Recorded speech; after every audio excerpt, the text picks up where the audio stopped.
Halo guys, balik lagi. Ini merupakan video terakhir dari learning video. Ini video ke-6, seperti yang kemarin dibahas.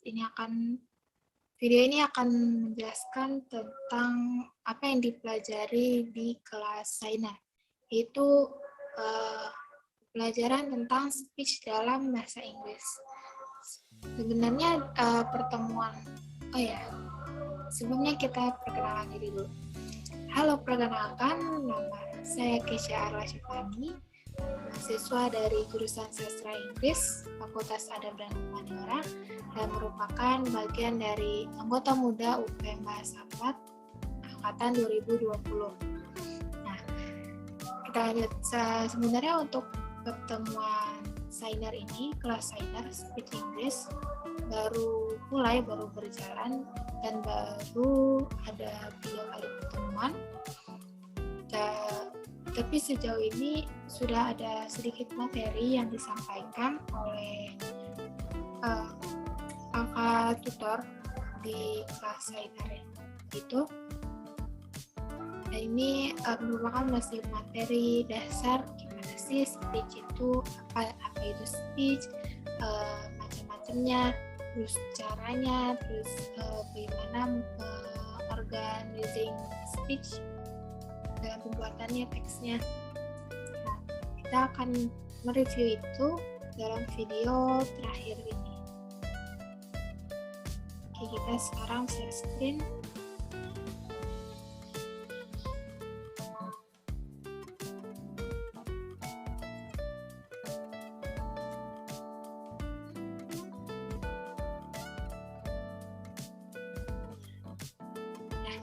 Kelihatan ya, ini merupakan materi-materi yang selama 3 pertemuan ini disampaikan oleh tutor di kelas Saina. Masih dasar banget, perkenalan dalam pidato speech dalam bahasa Inggris, karena dari satu kelas anggota itu tidak semua berpengalaman dalam mempelajari speech, terutama dalam bahasa Inggris juga. Apa sih yang kita pelajari selama di kelas speech Inggris ini? Di pertemuan pertama, tutor memberikan penjelasan tentang apa itu speech dan pengertiannya, jenis-jenisnya, dan apa sih yang kita pelajari di kelas ini kita bahas. Jadi, what is speech? Apa itu speech? Speech is communication through talking or a talk given to an audience. Jadi berbicara merupakan suatu komunikasi dalam bentuk berbicara atau memberikan berbicara kepada audiens, pada penonton. Nah, atau juga bisa the act of speaking, expression or communication of thought and feelings by spoken word. Jadi akses saat bicara, terus berekspresi atau berkomunikasi melalui pikiran dan perasaan yang disampaikan melalui kata-kata. Lalu bisa juga the power or ability to speak, kekuatan atau kemampuan dalam berbicara. Itu yang dimaksud dengan speech pidato. Oke, nah sumber ini merupakan rangkuman dari materi yang disampaikan dari tutor di kelas. Jadi materinya bersumber dari tutor sendiri. Terus selanjutnya itu why speech is important. Kenapa speech itu penting? Yang pertama, to win over the crowd, kemudian to motivate people. Yang ketiga juga bisa to inform. Jadi banyak manfaat kenapa itu speech itu penting. Bisa untuk motivasi orang dan juga bisa untuk menyampaikan suatu gagasan atau suatu pemikiran dengan baik kepada para audiens. Selanjutnya ada kind of style in speech. Nah, ada beberapa jenis style dalam speech di Inggris, yaitu ada Toastmaster.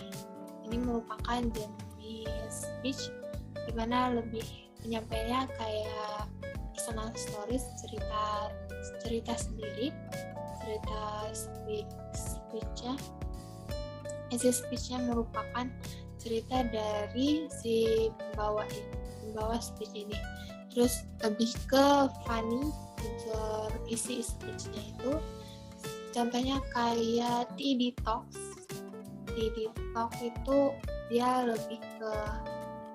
dia agak santai dan beda struktur dalam penyampaiannya dengan speech pada biasanya yang biasanya harus pakai salam ataupun pembukaan dan pengucapan terima kasih.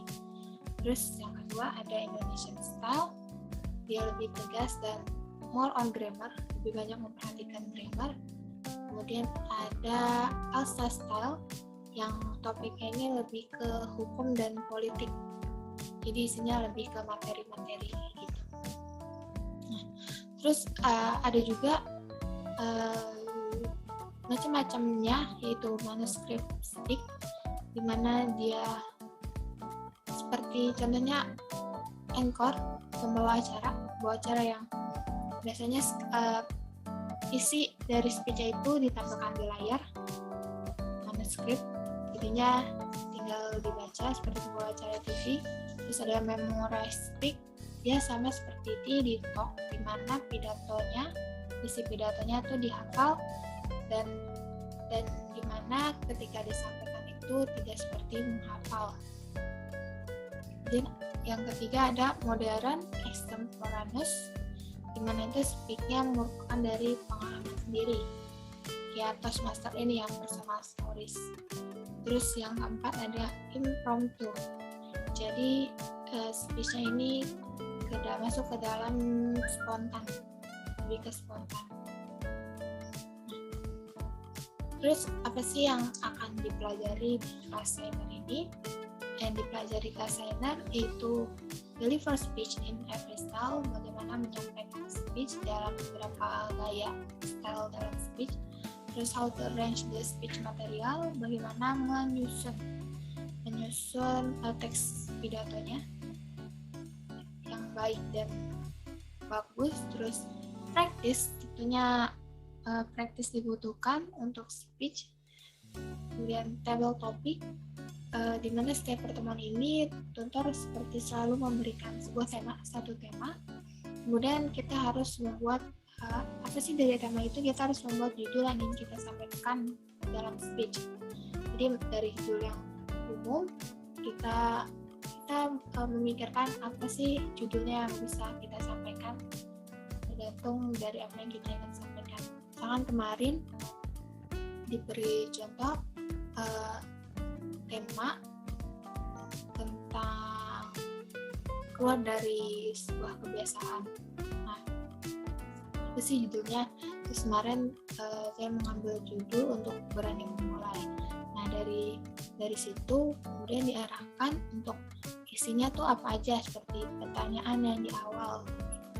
Karena dalam speech di awal itu lebih menarik jika audiens diberikan pertanyaan. Kemudian dilanjut dengan pengalaman comfort zone, di mana kamu mengalami comfort zone, zona nyaman. Terus gimana sih senyaman apa kamu di comfort zone itu. Terus dilanjut sama proses dari comfort zone itu, terus kamu menemukan cara. Akhirnya dari kamu yang terbiasa di comfort zone, kamu menemukan cara gimana kamu bisa keluar dari comfort zone itu, apa yang bisa kamu lakukan, dan akhirnya bisa enjoy untuk melakukan itu dan bisa keluar dari kebiasaan, keluar dari comfort zone, dan kamu membagikan itu. Kalau kamu bisa, maka orang lain pun akan bisa, seperti itu. Kemudian juga evaluasi yang selalu dibahas, apa aja sih yang misalkan seperti tadi, apa sih yang kurang jika kita mengajukan judul, apa sih yang kurang, nanti tutor akan memberikan penjelasannya. Kemudian juga sparring. Nah, apa yang selanjutnya, apa yang akan kita dapat dari mengikuti kelas speech ini? Nah, Dan diharapkan dari mengikuti class speech ini kita akan mendapatkan have higher self confidence in speaking, jadi lebih meningkatkan kepedean dalam berbicara. Terus be able to make a structure speech material, be able to make a structure speech material and deliver an organized speech. Jadi kita akan bisa membuat struktur speech material, is a text pidato dengan baik dan menyampaikannya dengan baik pula. Kemudian have a good attitude or body language while delivering speech, dan diajarkan bagaimana sih body language yang baik ketika kita menyampaikan pidato. Lalu be able to convey the idea or the message of speech clearly. Kita bisa menyampaikan idea atau pesan yang ingin disampaikan melalui speech itu dengan baik. Kemudian di sini juga ada dua teori yang biasanya digunakan dalam membuat teks pidato yang diberikan oleh dokter, yaitu di sini ada Berger teori dan juga Prep.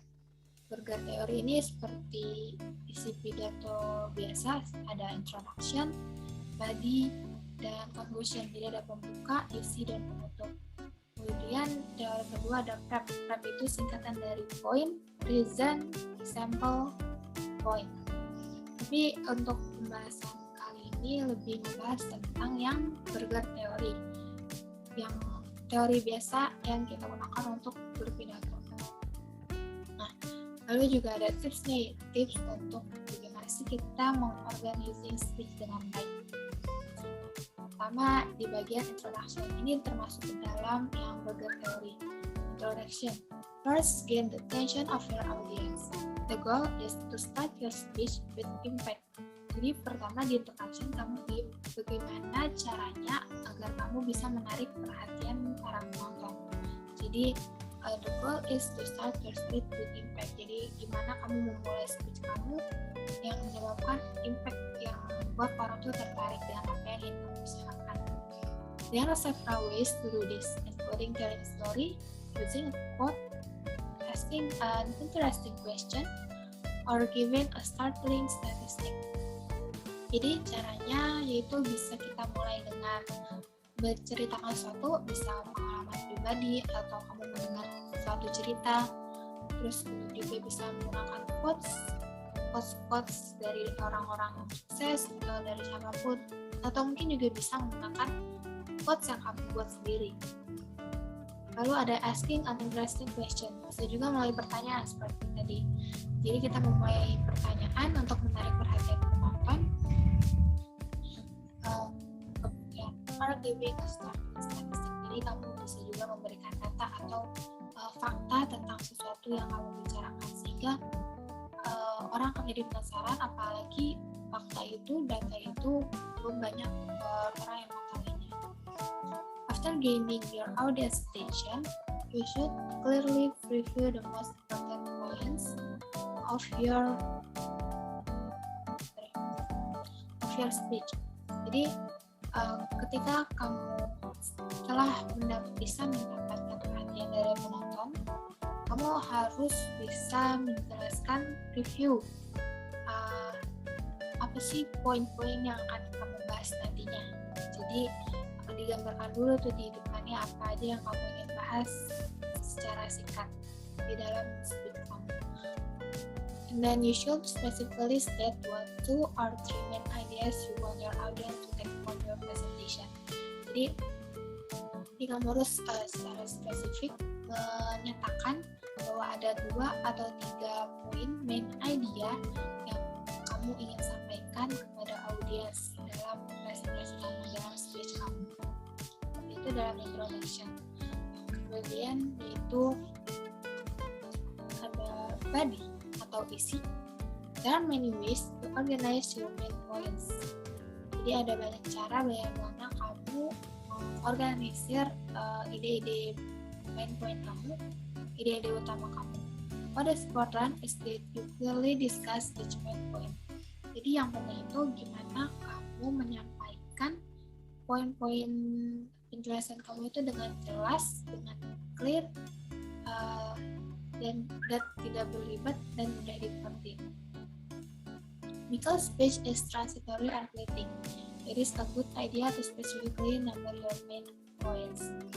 Karena, untuk dibagi ini, misalkan kita ada 2 atau 3 poin yang disampaikan, diusahakan untuk kita membedakan antara poin pertama, poin kedua, dan poin ketiga. Biasanya seringkali digunakan seperti firstly, secondly, thirdly untuk menyambung dari poin pertama ke poin kedua ataupun ke poin ketiga. Nah, tetapi untuk penggunaan secondly, thirdly ini sebenarnya jangan terlalu sering dipakai karena itu kayak kedengarannya seperti sangat kaku. Jadi kalau bisa menggunakan kata lain seperti next gitu, itu bisa menggantikan secondly atau thirdly. Nah, habis itu tell your audience to move from your first to your second to your third main point. Jadi harus dijelaskan agar dari satu poin ke selanjutnya agar audiens mengerti apa yang kamu bicarakan dan menangkap maksud dari speech kamu. Dan terakhir yaitu conclusion. The conclusion to your speech summarize your main points and leaves your audience with a lasting impression. Jadi conclusion kamu itu harus merangkum semua ide atau poin-poin yang kamu sampaikan di awal sampai akhir dan memberikan kesan kalau itu speech kamu juga bisa dimengerti oleh audiens. Actually mention each main points again. Jadi bisa juga kamu menyebutkan main points lagi untuk mengingatkan audiens apa yang kamu bicarakan dari awal sampai akhir. And give your audience every opportunity to remember the most important ideas in their speech. Jadi untuk memberikan kesempatan kepada audiens mengingat kembali. Leave your audience with a lasting impression. Jadi biarkan penonton itu meninggalkan lasting impression terakhir. You end your speech in much the same way you begin with a story, quotation, picture, or important statistic. Jadi bagaimana kamu mengakhiri pidato ini yaitu sama dengan bagaimana kamu memulai pidato. Jika misalkan kamu mulai pidato dengan sebuah pertanyaan, maka bisa juga diakhiri dengan sebuah pertanyaan juga. Ataupun kamu mulainya dengan cerita, bisa juga kamu diakhiri dengan cerita di akhir. Nah, untuk ini merupakan struktur dari pidato biasanya yang seperti ada salam dan kemudian ada ucapan terima kasih. Itu merupakan Berger teori. Nah, tetapi ini kalau pidato seperti ini lebih ke formal ya, kayak misalkan ada pidato ada yang penonton ada seperti pejabat atau kepala sekolah atau orang-orang yang dihormati gitu, itu biasa dipakai pidato ini. Tapi kalau misalkan pidato yang untuk lomba seperti di ranah universitas lebih ke memakai pidato seperti TED Talks.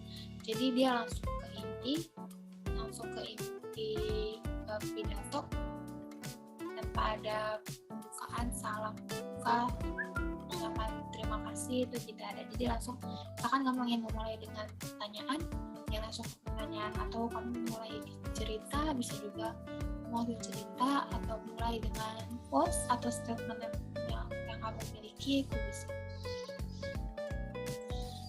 Ini merupakan contoh how to start a speech, contoh gimana kita memulai speech jika menggunakan style seperti TED Talks biasanya di ranah universitas. Sama ada when I show for first day of work here, I mistakenly thought that. Nah itu seperti pengalaman pribadi. Atau bisa juga 5, 10, 20 years ago, I never could have imagined that. Or the year was, atau I will never forget the first time that. Terus juga, what would you do if you'd been in my shoes? Terus what happened? Terus yang keenam ada I have a confession to make. Yang ketujuh ada I was brought up to believe. Yang kedelapan ada among my friends I'm famous for. Yang ke-9 I don't like to admit it, but ke-10 something you'd never guess about me is. Jadi itu merupakan contoh-contoh bagaimana kita bisa memulai pidato yang langsung ke isi,